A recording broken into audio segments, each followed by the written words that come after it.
मेरे एक बेहद सम्मानित और बहुत महत्वपूर्ण दर्शक का एक काफ़ी जेन्युइन सा सवाल था कि पेटेंट दवाओं पर यानी कि ब्रांडेड दवाओं पर डॉक्टर साहब का हिसाब किस तरीके से किया जाए। और आसान भाषा में आपको बताऊं तो अगर आपने किसी डॉक्टर साहब से प्रिस्क्रिप्शन के लिए पर्चे के लिए सेटिंग की है, तो ऐसे स्थिति में अगर डॉक्टर साहब कुछ पेटेंट दवाइयाँ भी लिख देते हैं तो उसका हिसाब किस तरीके से करना चाहिए। तो सबसे पहले आपको सरल भाषा में और आसान तरीके से बता दूं कि पेटेंट दवाइयों का पहली बात तो कोई हिसाब नहीं होता है, क्योंकि पेटेंट दवाओं में आपको मिलता ही कितना है, 20 से 25%। तो अगर 20 से 25% जो आपको मिलता है, अब आप उसमें से क्या डॉक्टर को दे देंगे, तो क्या आप खुद रखेंगे।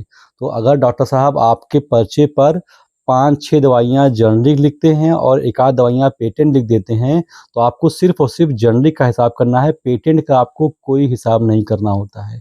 आप उनसे बोलें कि सर, इन पेटेंट दवाओं में मुझे कुछ मिलता नहीं, इसलिए मैं आपका इसमें हिसाब कुछ कर नहीं पाऊँगा। डॉक्टर साहब भी समझेंगे, क्योंकि उसमें कुछ मिलता नहीं है, तो आप हिसाब कैसे करेंगे। लेकिन अगर फिर भी डॉक्टर साहब आपसे इंसिस्ट करते हैं कि भाई इसका भी कुछ करना ही पड़ेगा, तो आप सिर्फ़ उन्हीं दवाओं का हिसाब करें जिनमें आपका मार्जिन 30% से अधिक होता है। अब उस 30% में अगर आपका लाभ हो रहा है, तो आप उस 30% में 10% डॉक्टर साहब को दे दें और 15% पर खुद काम करें, क्योंकि 4-5% डिस्काउंट तो कस्टमर आपसे ऐसे ही माँग लेता है।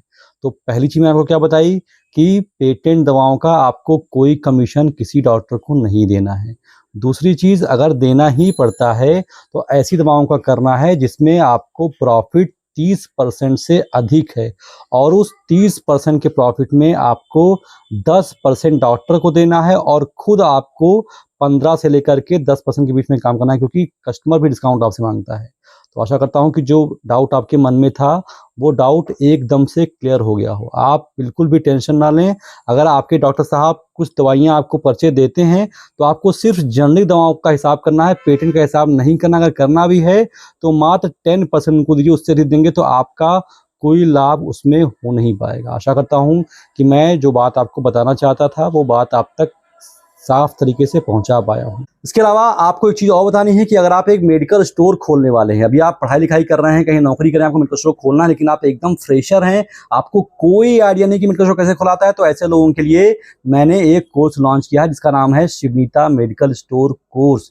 इस कोर्स में मैं आपको बताता हूँ कि मेडिकल स्टोर कैसे खोलते हैं। इस कोर्स का लिंक मैंने डिस्क्रिप्शन में दे रखा है, और आप चाहें तो प्ले स्टोर में जाइए, वहाँ पर टाइप कीजिए शिवनीता SHIVNITA, मेरा लोगो दिखेगा, इसको डाउनलोड कीजिए, लॉगिन कीजिए, परचेज कीजिए, और वो सारी जानकारियां एक प्लेटफॉर्म पर आराम से पा जाएंगे, जो एक मेडिकल स्टोर खोलने वाले बंदे को चाहिए होता है।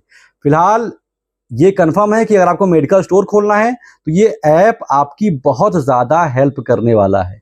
फिलहाल इस वीडियो में तो बस इतना ही। आशा करता हूं कि जो मैंने आपको जानकारी दी है, जो अपनी राय आपसे शेयर की है, वो आपको अच्छी लगी हो। अच्छी लगी तो लाइक कर दीजिए। ऐसी वीडियोज़ आप और देखना चाहते हैं तो चैनल को सब्सक्राइब कर दीजिए। फिलहाल अभी तक मेरे साथ इतने धैर्य से बने रहने के लिए आप सभी का तहे दिल से, आपके कीमती समय के लिए शुक्रिया।